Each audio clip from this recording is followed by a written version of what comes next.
Logan melaporkan Judente atas dasar penipuan investasi yang mengatasnamakan dirinya. Judente merasa kebingungan, namun Logan langsung melempar rambut palsunya kepada Judente dan berbicara seperti gaya Gohodong. Judente menyadarinya bahwa Logan adalah Gohodong. Judente marah besar dan mencoba memberontak dari pegangan polisi untuk mengejar Logan.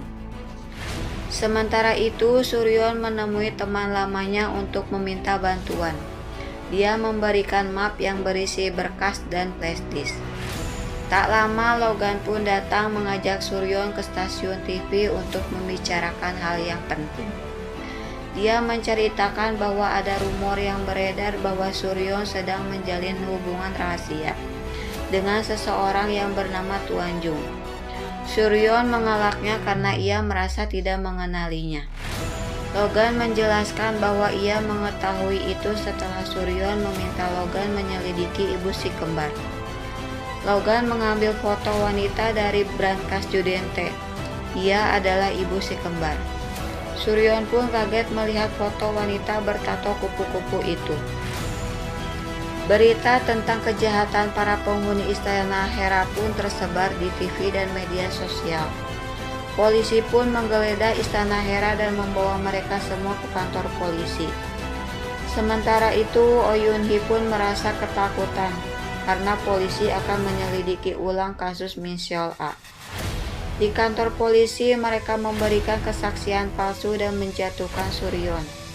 Sedangkan ketika Sujin diinterogasi, dia cerdas namun licik, menjawab semua pertanyaan-pertanyaan detektif dan akan menuntut balik akibat kerugian yang ia dapat. Suryon pergi ke penthouse. Ia merindukan dan mengkhawatirkan si kembar. Sekyung marah kepada Suryon. Dia menganggap Suryon menghancurkan keluarganya dan tidak menganggap si kembar seperti anaknya. Sekyung mengusir Suryon keluar. Suryon mengatakan bahwa ia harus melakukan ini untuk dapat memaafkan. Sampai mati pun aku tetap ibu kalian, ujar Suryon. Sehun meminta Suryon untuk memberikan waktu untuk memahaminya. Misyang meminta Suryon untuk tidak mengkhawatirkan si kembar karena ia akan menjaganya dengan baik.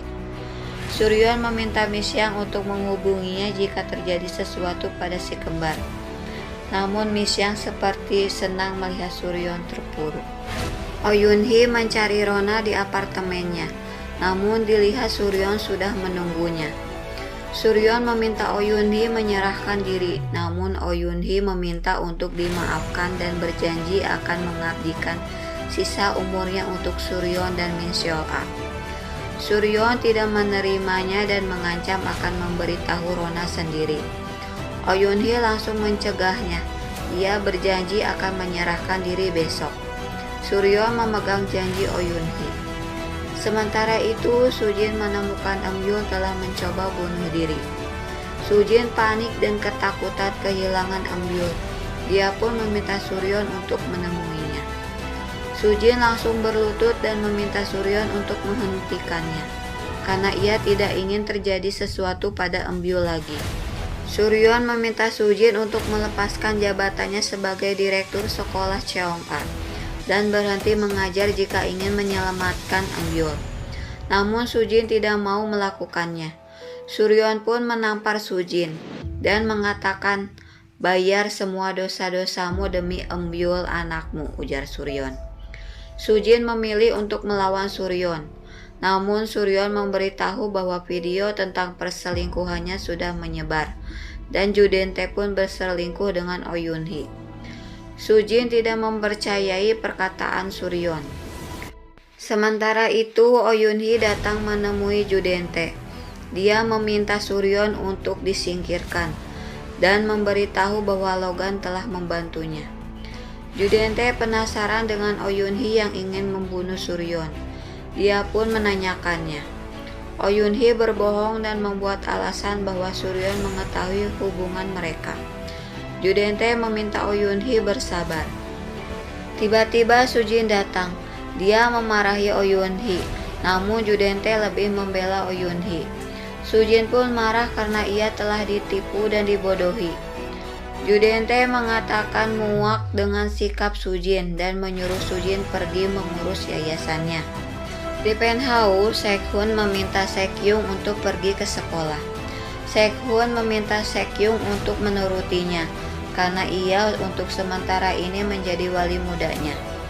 Tiba-tiba Judente datang dan mengatakan tidak perlu menjadi wali ketika dirinya ada di sini. Judente meminta si kembar untuk pergi bersekolah dan lebih percaya diri dalam situasi seperti ini. Sekyung mengatakan bahwa ia tidak peduli siapa yang ayahnya temui dan sebanyak apapun orang mengatai ayahnya. Namun dia tidak terima kalau menjadi miskin. Di sekolah, anak-anak Istana Hera mendapatkan bulian dari teman-temannya. Namun Rona datang untuk membela Sekhun dan teman-temannya. Seorang teman membuat Sekhun merasa cemburu terhadap Rona dan mereka pun berkelahi. Madoki pun datang untuk menghentikannya. Madoki memberi hukuman anak-anak Istana Hera. Sementara itu, Sujin berjanji akan bangkit dan meminta Embyul untuk segera bangun. Asisten Judente mencari Logan Lee namun tidak menemukannya. Sementara itu, Logan membujuk Suryon untuk pergi bersamanya ke Amerika. Namun Suryon mengkhawatirkan si kembar. Yunchol datang menemui Embyul. Dia meminta maaf karena tidak ada saat dibutuhkan. Embyul pun tersadar namun tidak mengatakan apapun. Yunchol menemui Sujin. Dia marah karena Sujin lebih mementingkan yayasan daripada merawat Embyul. Yunchol memberitahu bahwa Embyul menderita afasia, tidak bisa berbicara. Sujin kaget dan takut sampai gemetar. Dia yakin Embyul akan sembuh karena dia mempercayai putrinya. Sedangkan Yunchol mengatakan ia akan membawa Embyul ke kampung halamannya karena dia tidak ingin menjadi direktur pusat medis Seongal. Namun Sujin langsung mengatai Yunchol bermuka dua, berpura-pura menjadi orang baik padahal seorang penjahat, sama saja seperti klub Istana Hera lainnya. Aku satu-satunya yang bisa melindungi Embyul, ujar Sujin. Namun Yunchol tidak akan membiarkan Sujin membesarkan Embyul lagi. Sujin pun menangis. Oyun-hee gelisah menunggu Judente melakukan sesuatu pada Suryon. Polisi pun menelpon untuk meminta keterangan Oyun-hee tentang Jeking Holdings. Lama dia pun mendapatkan pesan dari Suryon untuk menyerahkan diri. Suryon mengancam akan melakukan hal yang sama terhadap Rona seperti Min Seol-a. Oyun-hee merasa tak tahan terhadap tekanan. Dia langsung mengambil pisau dan berkata, "Aku tidak bisa tinggal diam begitu saja." Oyun-hee langsung menemui Rona di sekolah untuk memastikan keselamatan putrinya. Rona merasa aneh dengan sikap ibunya. Rona meminta ibunya untuk meminta maaf kepada Suryon karena dia melihat Suryon akhir-akhir ini merasa sedih. Namun Oyun-hee memarahi Rona karena lebih mengkhawatirkan Suryon dibanding ibunya. Rona menceritakan bahwa pada saat ingin bunuh diri dia diselamatkan oleh Suryon.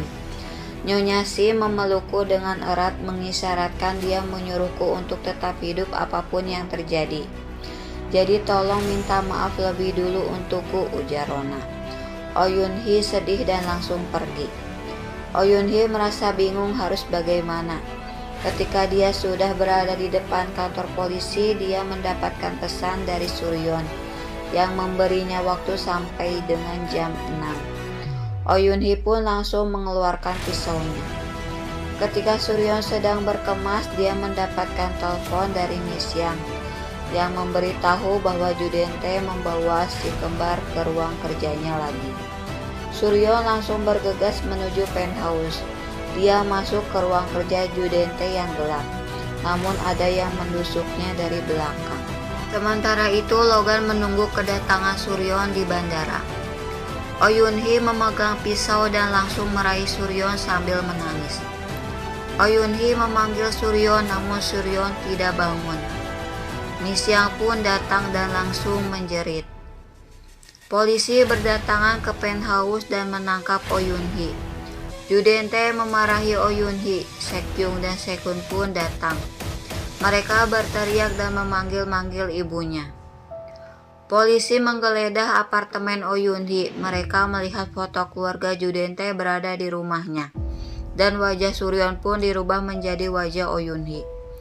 Polisi menemukan isi lemari Oh Yun-hee terisi barang-barang mahal. Dan polisi menyadari ada satu pisau yang hilang. Rona pun datang, dia kebingungan dan menanyakan keberadaan ibunya. Ketika Logan gelisah menunggu Suryon datang, dia melihat berita bahwa Suryon telah dibunuh di penthouse. Logan pun bergegas pergi. Logan naik mobil hitam dan menjatuhkan paspornya. Sementara itu, di kantor polisi, Miss Yang memberikan keterangan bahwa Oh Yun-hee lah yang membunuh Suryon. Judente pun memberikan keterangan bahwa Suryon telah berselingkuh dan menuntut untuk bercerai. Oh Yun-hee mengetahuinya dan berusaha mendekati Judente. Polisi pun melihatkan rekaman CCTV. Judente memberikan keterangan palsu dan memberikan rekaman Oh Yun-hee yang meminta Judente untuk membunuh Suryon.